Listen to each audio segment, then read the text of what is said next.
Hello, guys, and welcome back to our second episode of our podcast of Sons of Pitches. And today we have a sort of a special episode because for the first time ever, I know it's kind of early in the podcast sense, but for the first time ever, we have a guest speaker, and he is a Liverpool fan. And given that, we're going to be discussing the Real Madrid Liverpool game, analyzing everything from top to bottom, strategies, formations, the substitutes, the different tactics employed by Jurgen Klopp to maybe find a way back into this fixture.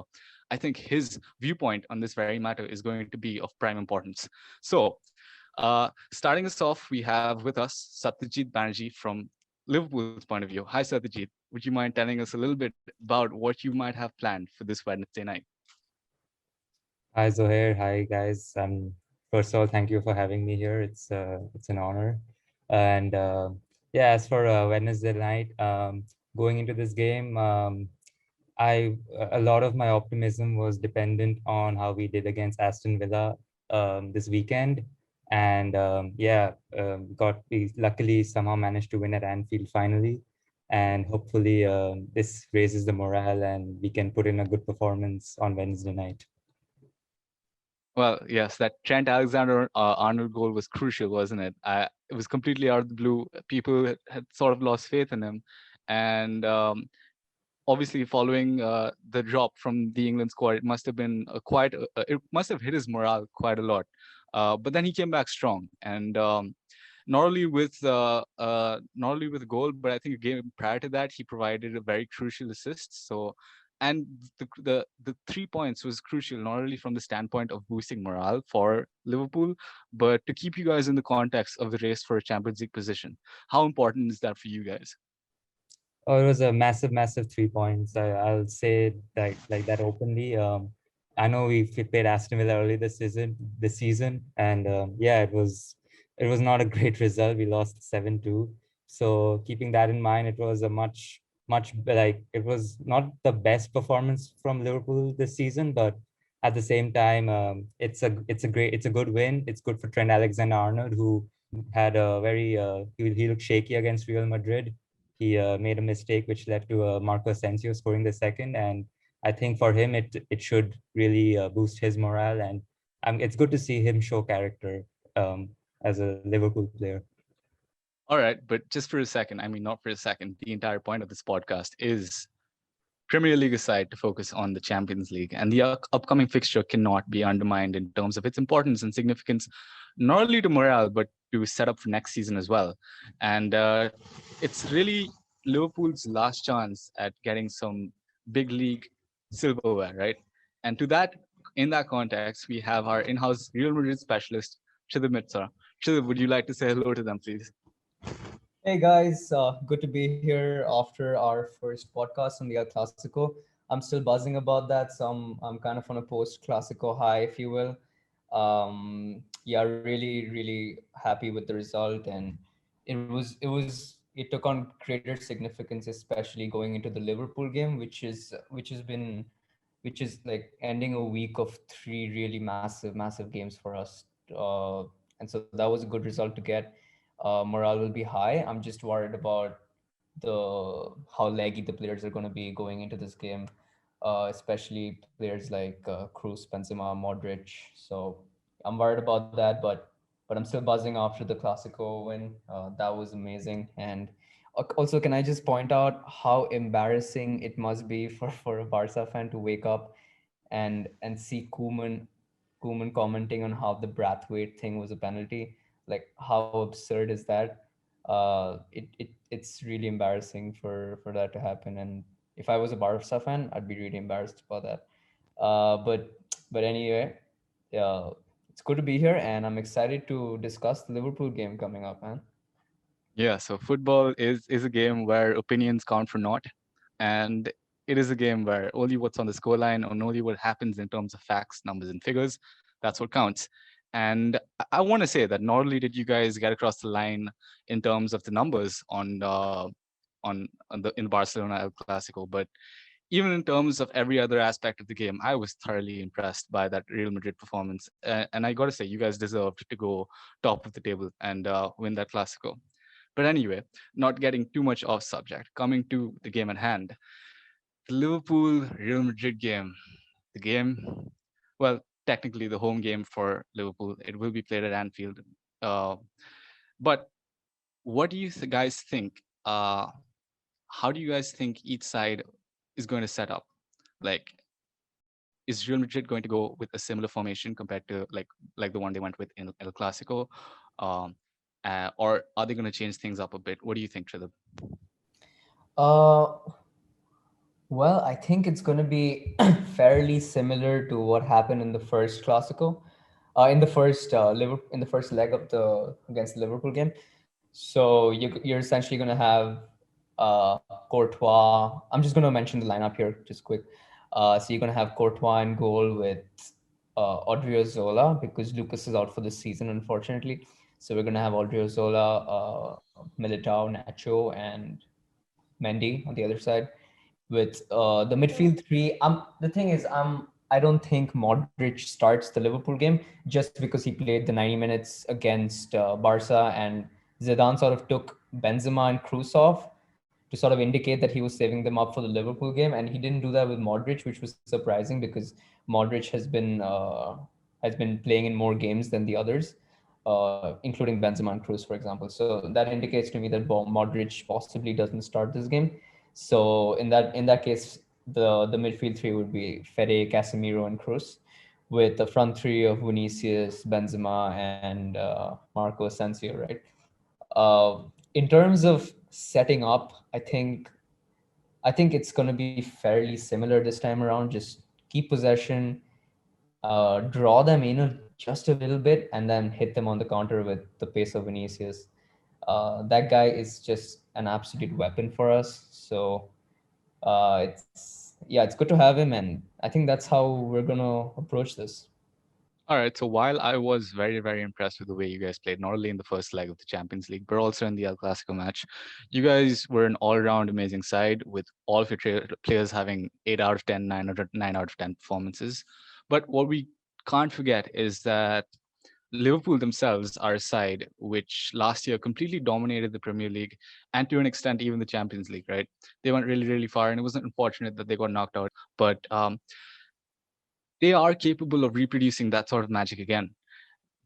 Although this season they've been far from consistent, and they have sort of had their problems with injuries, and that's had like a major impact on the side. They are capable every now and then to produce what like a replica of what they did last season. And Trent, what we're seeing right now, I feel, is a complete aberration of his from his normal form, what he usually produces. And we are quite capable, like he is quite capable of producing the same as he did last season. So Satyajit, I'm interested to hear your point of view on this. If you're Trent Alexander-Arnold right now, and you know that you have a point to prove, not only against Real Madrid, but a point to prove against Asensio, you have a point to prove to Gareth Southgate in terms of the England squad. What is your mentality? What do you think you should do? How should you approach this match? Should you go from an angle of damage control, wherein you think, okay, I've screwed up, let's not screw it up anymore, or do you just go, okay, I'm gonna completely forget about what happened, I'm gonna go forward, and I'm gonna play boldly, bravely, and powerfully? Go for it. Yeah, so as you mentioned, Trent has been having an up and down season in terms of his form. Like, for example, like he didn't have the best first half against Real Madrid, but then before that, he did well against Arsenal. And then after that, he did well. He scored the winning goal in the Aston Villa game. So, I mean, to describe him as inconsistent is like absolutely correct because that's exactly what he's been for most of the season. And yeah, there is a huge point to prove because the right back spot in the England Euro squad is going to be extremely competitive with the likes of Kyle Walker, Reece James, who's been playing well for Chelsea. Then you have Kieran Trippier as well, who has really shown that he is a reliable figure in Diego Simeone's Atletico Madrid. So it's really competitive in that particular position. So yeah, it's just going to be really really. Hard to get into that position. And Trent needs to make a case for himself. And if I were Trent, I know the manager believes in me. I know Klopp believes in me, and I feel that as a player, I would just play with nothing to lose because I mean, that's how he is. I mean, his defensive side has been scrutinized over and over again. People bring out, oh, he headed the ball to Marco Asensio, but they don't talk about that interception which he made, which could have made Real Madrid's lead even greater in the second half of the first leg. So yeah, I think it's important that he just focuses on those things and like tries to just better his game.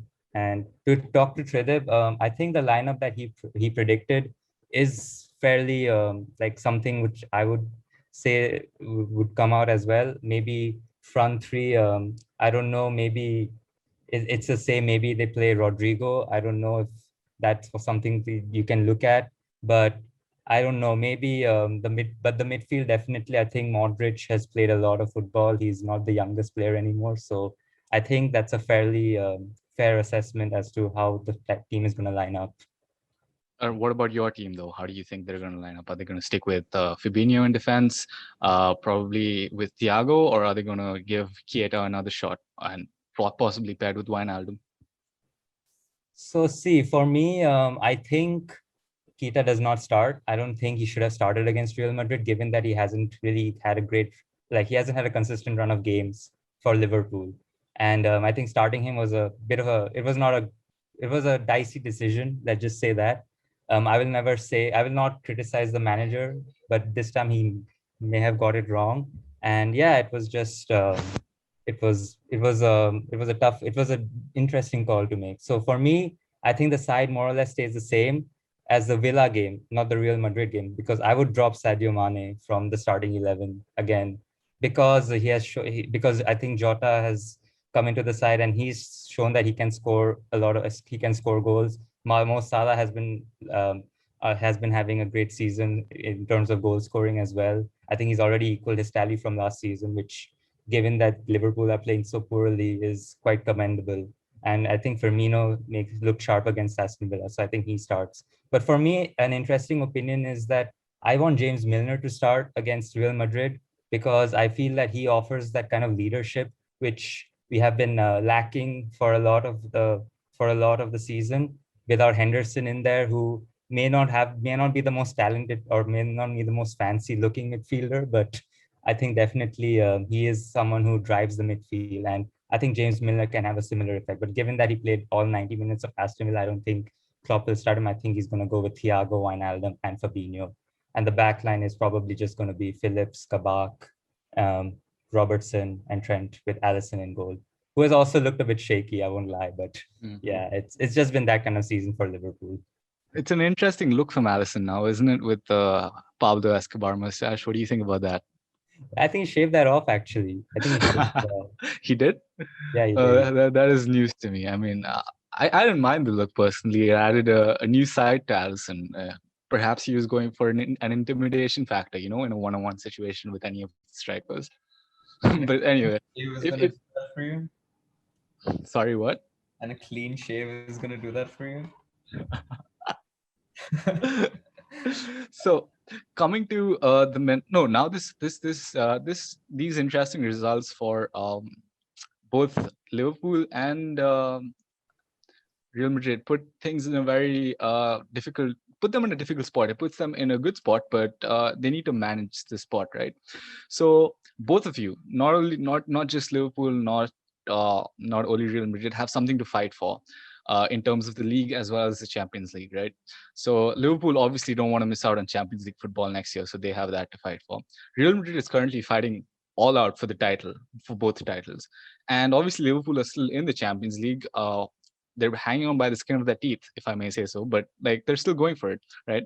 So if you're, I want to ask this question to both of you. If you're a Liverpool manager, and as with all resources are finite, right? You can't infinitely use them, especially when it comes to football players. You need to give them their rest. Where do you divert your resources? Do you focus only on getting a Champions League spot? Do you go wholeheartedly for the Premier League, or do you sort of strike a balance between both? It's going to be difficult, but if you're Klopp right now, Satyajit, what do you do? So see, I mean, this is a tough question to answer, because I mean, Jurgen Klopp has had a rough season, both in terms of his team's performance as well as his personal life. So there has been a lot going on with him. But if I were Jurgen Klopp, I mean, I mean, I would not necessarily put all my eggs into one basket. I would kind of, I guess, even it out. I know that we have been riddled with a lot of injuries, particularly in defense, with all three of our starting center backs out. I think you've heard that about a million times already, but I guess like we've had some players coming back. I think Kabak and Phillips have built a stable partnership. So I think as we'll probably give it our all in the Real Madrid game and see what happens from there, because top four, we are still in the fight for top four. We saw Leicester drop points today. We saw Spurs drop points today. Unfortunately, West Ham picked up a very, very big win today. That is true. That is true. So it is getting very tight. Even Leicester are dropping out. So from earlier when it was looking, we only have the fourth spot, which is going to be open. I think even the third place is now not looking like a guaranteed Leicester qualification, if I may say. They've shown in the past that they can collapse. So I think it's going to be a very interesting end to the Premier League season. So I would not necessarily put all my eggs into one basket, but I think I would just see what happens against Real Madrid and go from there. And dare I say, for all the Manchester United fans out there, that the first spot is up for grabs as well, with Manchester City dropping points to Leeds United yesterday. A 10-man Leeds United, I might add. Anyway, Chidam, I want to throw the same question to you. What do you think Zidane should do right now? Well, it's a tough question, but I think he goes for both, right? I think he has the squad depth to go for both. I think with the returning injuries, like with Carvajal coming back soon to hopefully cover for Lucas, who's out for the season, which is not great. With Eden Hazard coming back again, I'm going to take that with a pinch of salt. I don't know how long he's going to be playing for, but hopefully he sticks around. He's been training with the team for more than a week now, and they haven't even included him in the squads to travel with the team. So they're clearly taking it very, very careful with him. So Eden Hazard back, Carvajal back, and Sergio Ramos should hopefully back in a couple of weeks. So which would make the only absentee Lucas. But again, we're gonna have more injuries as we go by. But I think we have the squad depth to sort of account for this. Like we like for Zidane's first season, he essentially had a B team that he used to play in the league sometimes to rest his first 11 players for the Champions League. So he might do that again, but I just don't know that. I don't think that the players this time can be trusted as much. Like the likes of Isco, Mariano, I don't think they're very dependable. Uh, I think Benzema has to start. Cruz has to start.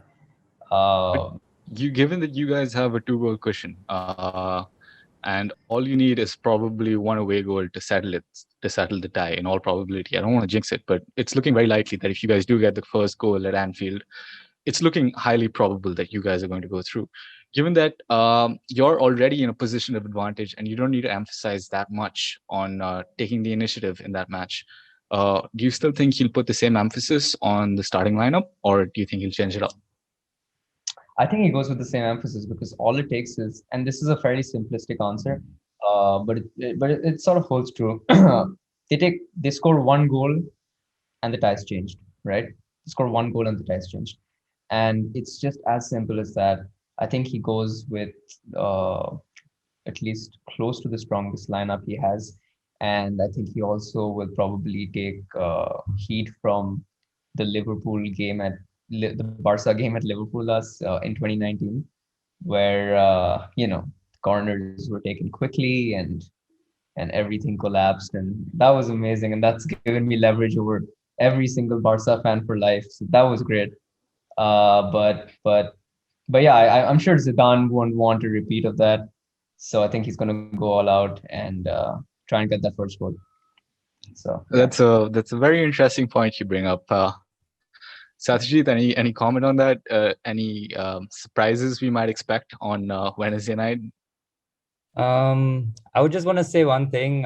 First of all, Tridib, you're welcome. By the way, I'm happy Liverpool has given Real Madrid some joy Thank you Uh, so much, man. Thank you so much. I'm gonna admit I didn't watch that game because I thought the tie was done and dusted. But I woke up next morning, and to this day, it's probably been one of the happiest mornings in my life. Thank you so much for that.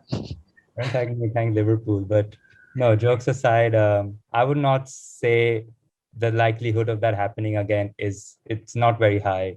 Firstly, because that time there was a crowd, and the crowd is something which the Anfield atmosphere.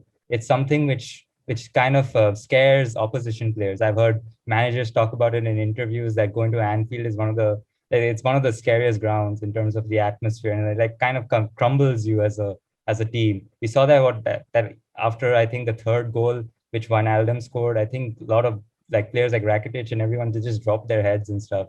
And it's a very crippling atmosphere, but that's something which we are not going to see in this second leg because of obviously games being played behind closed doors. So I think it's not going to be the same. It's also not going to be the same given that we don't have our first choice defense.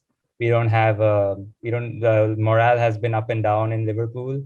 So it's not gonna be easy to expect that say similar kind of level. Granted that the requirements of making a comeback are lower than what they were against Barcelona, but I mean you never know. It's hard. It's hard. Also, given that how Liverpool have only won, I think, one game at Anfield in 2021. I mean, that's a worrying stat going in as a Liverpool fan. In fact, I think we've only scored 3 goals in Anfield. Can I just point out Yeah, go ahead. that I think Liverpool scored their first 2 goals from open play in the last match in 2021, and it's April already. So that's a worrying stat if I'm a Liverpool fan. Definitely. But what's a worrying stat if you're a Real Madrid fan is that Barcelona had a much higher, greater cushion than you had, and they were on the moon, right? They were celebrating. They had written the fixture off, and they were looking on to the next one. And Liverpool came out of nowhere and said, "Hey, look, we're not done here. We're a strong side, and we're going to show that to you. We're going to take this game to you, and not only are we going to do that, we're going to do it well." And then they pulled that off. So that's going to be encouraging from a Liverpool supporter's point of view. Even though like circumstances have changed, you can see a visual drop in the intensity of each Liverpool game. But if you're a Liverpool fan, I'm thinking you always have that hope that we're capable of that. If even half our squad were to be as inspired as we were on that night, I'm gonna make it a tight contest. So, if you're a Liverpool manager right now and you're looking to inspire your players, right, to that effect, how are you going to get them riled up? How are you going to show them weaknesses or chinks in the Real Madrid armor? What's going to be your pivotal point of focus? What areas do you think you can exploit? So I mean, I think Liverpool are a kind of team which, in these kind of situations, don't necessarily go all in on the tactics. They also use a lot of their heart and like their desire to win. I think that is a really important aspect of Liverpool.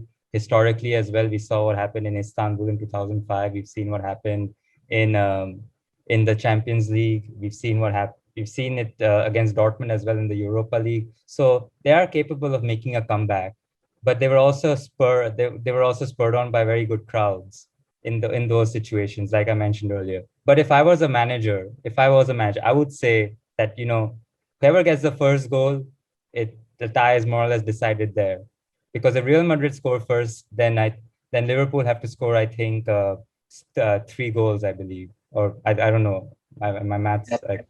3 to tie and 4 to win. Yeah, exactly. So it becomes an uphill battle from there. Whereas if Liverpool manage somehow to keep a clean sheet and score 2 goals, we go through on away goals. So if we get the first goal, I mean, I'm looking at an interesting game. But again, as I said, if Real Madrid score first, it's going to be an uphill battle from there. So it depends, honestly. And if I was a Liverpool manager, I would just say, just try to get that first goal. I know Odriozola is going to be playing, so maybe Diogo Jota and Andrew Robertson can kind of overload him over there and create chances. So there's always going to be a opportunity. But I personally think Zidane is one of the best managers in the world when it comes to setting his team up for big games. You see, they'll lose to teams like Shakhtar Donetsk twice. They lose to I mean, random teams in La Liga like Cadiz, but they will somehow manage to win the important games. They will manage.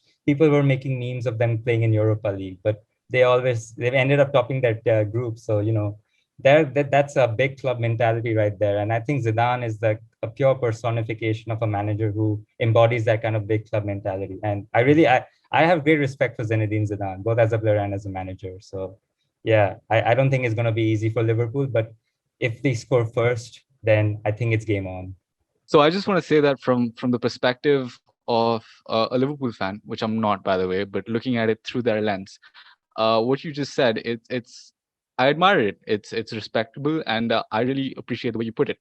But as fans, we've had a reduced impact on how we of on how much control we have over the flow of games, right? With absolutely no crowd atmosphere in today's games because of the pandemic. So the coefficient of impact of crowds has, in a sense, been completely nullified with no more than a mere social presence, and that's not much during games.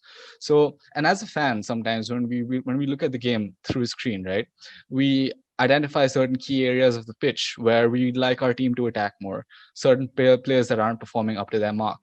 We identify some, like, a certain defensive role that's not being fulfilled properly by a certain player, and we give absolutely anything to go into that tunnel at halftime and be able to give that halftime team talk, right?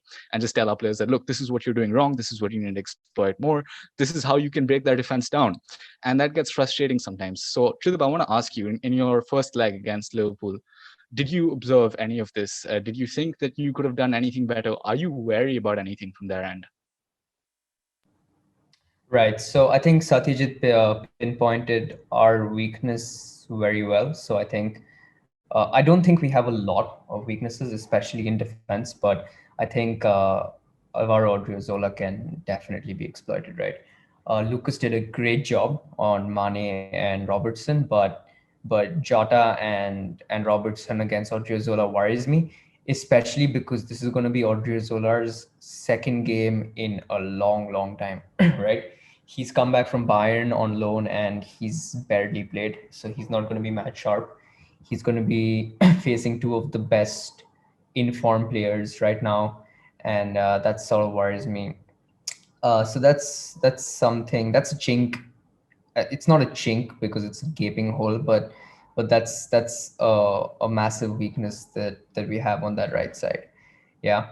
Uh, for the second part of your question, where about the weaknesses about Liverpool, I think we exploited them fairly well in uh, in the form of Vinicius taking on that space behind Alexander Arnold and taking on Nat Phillips, right? I think him against Nat Phillips and Benzema against Ozan Kabak, there's only going to be two winners, uh, and and and so that was, I think they exploited that really well. One place I would ideally like to see some improvement on is the finishing.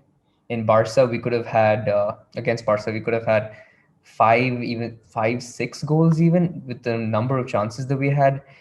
So just a little bit more calm, composure in the final third, and just finish your chances. And we're home, and it's curtains for Liverpool. How So nervous were you when that Mingueza goal went in? I was pretty nervous then, but when that Elish Moriba goal went in, dear God, man, I my heart stopped for a while. It hit the bar. Okay, when it was on the way to the bar, right? My heart just stopped. I was just like I my mean, yeah. jaw just fell, and yeah, Abhigan must have like been ecstatic when he took that shot, but but yeah, I Denied by the my bar. heart stopped then. Yeah, it's. Yeah, that was a pretty tense moment. I mean, last few seconds of the El Clasico, he Yeah, takes a last week of shot. probably think. He barely manages to get a shot off. It's a good shot. It completely baits Ter Stegen, but then it hits the bar. That's got to be disappointing from a Barcelona fan's point of view. So we've already identified that the initiative is in fact on Liverpool. They're going to have to take the game to Madrid, and they're going to have to take the game by the scruff of the necks and somehow out attack Real Madrid, right? And that's a hard enough task on any given day. But on a day when you're 3-1 down with a 2-goal deficit, that's got to put some pressure on the players. But it can swing either way. It can either sap all the energy out of the players completely, like drop them of motivation. But on the other hand, it might also give you that extra bit of adrenaline when you're attacking up the pitch, knowing how much that goal counts. So, in terms like forget tactics for a second, right? If you're Jurgen Klopp in that changing room, face to face with those players right now, what words of inspiration would you use to tell them that, hey, look, we're capable of winning this game. You know it, I know it. It's just that the rest of the world has to know it. Go for it. What would you say? I mean, I would imagine the conversation would be something similar to what happened in the Barcelona game, in the sense that I would probably tell them, you have nothing to lose. You can just play like how you've been playing, and we've been creating a lot of chances. Yeah, finishing has not been the best, so I guess just keep on doing and keep on trying to put the pressure on them. And I think, like I said earlier, like I said just now, it's probably going to be something similar to what he said when we were playing Barcelona. Like no one gave them a chance. Even I'll be honest with you, I thought 3-0, it's not gonna be possible. But when the first goal went in, I was like, we might have a shot. So I think it's like I said, the first goal is going to be extremely important. And I think, like, as a manager, again, to inspire my players, I would just, tell them, just go out there and just give it your all. Just give it your all. And sometimes, these things like tactics, all of those things, like sometimes, especially in a team like Liverpool, which uses a lot of, I don't know, heart and adrenaline. Because keep in mind that some of our best players now, like Andrew Robertson, for example, used to play for Hull. Trent Alexander-Arnold is an academy prospect. And Van Dijk from yeah, Southampton. yeah, exactly. So, we have signed players, and we've kind of instilled that kind of heart into them, which has, I think, enhanced their performance. That's a personal theory that I have about Liverpool in general. So, it's that kind of it's that kind of atmosphere. And Yeah, so I really miss the atmosphere at Anfield because I miss Jurgen Klopp pumping his fists at the crowd and getting that sort of a cheer out of them. And last year, Liverpool made it really difficult to hate the type of football that they were playing, right?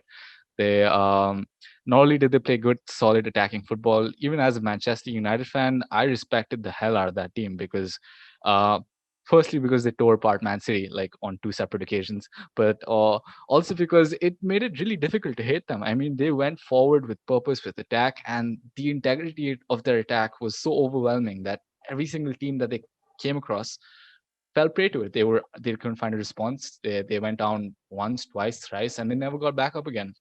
Except of course when they came to Old Trafford, and then we held them to a draw, and that's the only points you dropped before winning the title.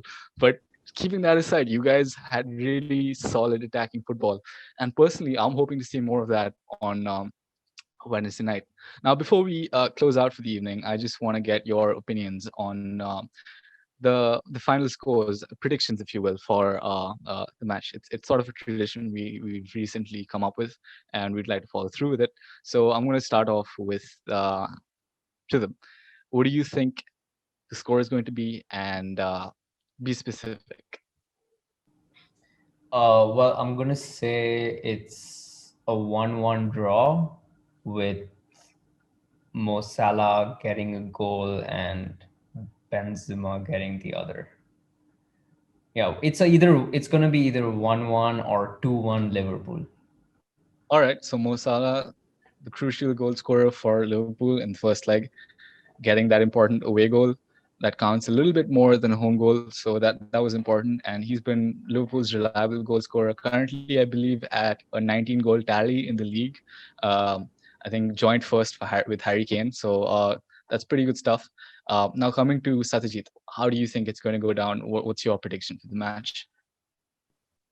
my prediction is fairly similar as well. I think I'm going to be optimistic and say a 2-1 win for Liverpool, but Real Madrid go through, simply because I don't know. I think we're going to concede at least one goal in this game, because our defense is pretty. It's not been at their best. It's not the best defense in the world. Let's just say that. So I would say a 2-1 victory. Can I just I'm button wondering. here? Can I just button here? I can you imagine if it's a 2-0 scoreline till like the 80th minute or so, and all of you have all of this hope building up in you, and then Benzema goes and scores that one goal. Like Or that. make it That even more annoying. Make it so that Casemiro scores that one goal. Casemiro scores that one goal, and that would break hearts, man. That would break. Oh man, you're so evil, dude. Wow. Look at him. He's such a sweet guy. Why would you want to do He that to is, him? he is, he is, he is. But this is not directed to you, Satyajit. It's just, yeah, it's just it's just something that tends to happen in football communities, that you build up a lot of hope and then you lose all of it. So yeah. All right, Is so everyone getting a prediction? yeah, so Abhimanyu, I was about to ask you, what's your prediction? Bro, I think Madrid won't look to score too many goals, right? I think they'll score a single goal, then try to capitalize on their lead, right? Go back and defend for a bit. And I think Liverpool are on a little bit better of a form running up to it. So I think at most they'll score another goal. So what I see is a 1-1 draw. All right, a relatively benign scoreline there. Yeah, well, So there we always have has to be one boring guy, you know. no, it's not done that way. But yeah, anyway, Trilib with the 2-0 scoreline, I believe, No, or no, the 2-1, the it's 2-1 scoreline. 1-1 or 2-1 Liverpool with Real Madrid to go through. Pick one, dude. Oh man, that's tough. If you really put me on the spot, it's gonna be 2-1 Liverpool. Real Madrid goes through. All right, 2-1 Liverpool, and I think Satyajit had a similar prediction, 2-1 Liverpool, right? I wonder if he's genuinely being humble about it, or if he's trying to lull you into a false sense of security so that when that defeat does come, it's really heart crushing. But Yeah. anyway, Abhimanyu also with, I think, a 1-1 prediction, 1-1 both ways. So yeah, in all three of the scenarios, Real Madrid are the team to go through. So that just leaves my prediction, and I'm gonna be the outlier here and say, Of course you will. You were the outlier in the Barca podcast Of as course, well. yeah, bro. I think Zohair is that guy. except this Very time I'm unique gonna guy. be right. Good about that. My Yes, prediction is Liverpool versus Real Madrid stays goalless throughout the first half. The second half, for the majority, it is also goalless. And with 10 minutes to spare, Salah bags a hat trick. Oh, okay. That's okay, so we're just Never. talking about superhero movies right now. Yeah, So we're Like now into anime fiction. level shit, bro. Yeah, now we're into fiction. pretty much. Out of the 2 trillion possibilities there are, I only see one possibility in which your team prevails. Yes, Doctor Strange, of course. Doctor Strange. Hey man, Doctor Strange was right. Anyway, thank you, Satyajit, for appearing on our show. It's been an absolute pleasure to have you. I am sure Tridib has the same. Tridib, do you have anything to say to our lovely, sweet Satyajit? Satyajit, you've been amazing, and this was a great preview, and we went into it with a lot of detail. And thank you for coming, man. We really want you back for our future content. So yeah, thank you so much, man. Thank you Yeah, you guys. do realize that what you just said means that if we have him back soon enough, it would mean that he went on through to the next round and you didn't. Not necessarily. Maybe we're previewing a United Liverpool, like a Liverpool. I don't know what other fixtures you have left in the league. Maybe we're previewing some of that. Yeah. Well, I there's the hope. hoping. Yeah. Satyajit, any words from you, my man? Yeah, I mean, I'm really happy that I got to do this with you guys. I really enjoyed it. I've never done something like this before. And also, of course, I think United do play Liverpool later this season, I think in May. So I would love to do a preview for that or any other content which you want to have me for. So thank you for having me. We'd love to All have right. you over for that, man. With Zohair Ahmed being the United fan and you being the Liverpool fan, that would be amazing. So yeah, looking forward to that. Hey, I just want to point out that we're if we convert the game in hand we have, we're only 8 points behind Man City, and Yeah, that's not looking so impossible right now. with I mean, six games left. Atletico bottled Optimistic a what, a much. 12-point lead. Atletico bottled a 12-point lead. So City is did not Atletico, man. yeah, Hmm. we'll see about that. Optimistic much. Zuhair is really into the superhero life right now, man. Yeah, With yeah. He's Salah just hat living trick in and fiction right now, huh? yeah, Salah hat trick and City going to drop the league now. So yeah, Not bad. Yeah, yeah, yeah. And that, that would be a good book. You could try writing that. Can I I just say think a one lot of thing? people will read it. Yeah, go ahead. Can I just say one thing? I think Zohair is getting a bit carried away given that Man City did play essentially a B team yesterday, which lost to Leeds. So I don't think they're going to keep playing that team necessarily. But, stranger things have happened. So, I mean, While I don't necessarily agree with that opinion, that is a long, hard, and detail-driven discussion for another time. But I will get into that with you. My bad, and we will have it out. But Satyajit, beware, he will get into you. yeah, man, he has a He has girlfriend. a lot of comebacks of his own though. So Yeah. yeah. And even if they were playing a B team, I just want to put this out there. It was a 10-man lead. So well, yeah. So if there aren't any other concluding remarks from anybody, I'm going to close out the session. Guys, I'd just like to say the support for the previous podcast was immense, guys. Thank you for showing so much of support. And if you've made it till this part in the video, you are a G, right? You are the best. You guys are amazing. And I hope you're having a good time because we're having a banger of a time making these videos, right? We're having an amazing time. We hope we can get you such good content in the future, right? And to keep the lights going, you've got to watch these, right?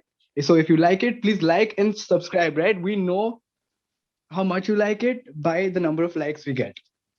So please do all of those. And it's amazing having you here. Zuhair, if you want to end it. All right. Thank you for those inspiring words. We do appreciate all your love and support. Yeah. All right. Thank you so much for watching. We will catch you in the next one. See ya. See you guys.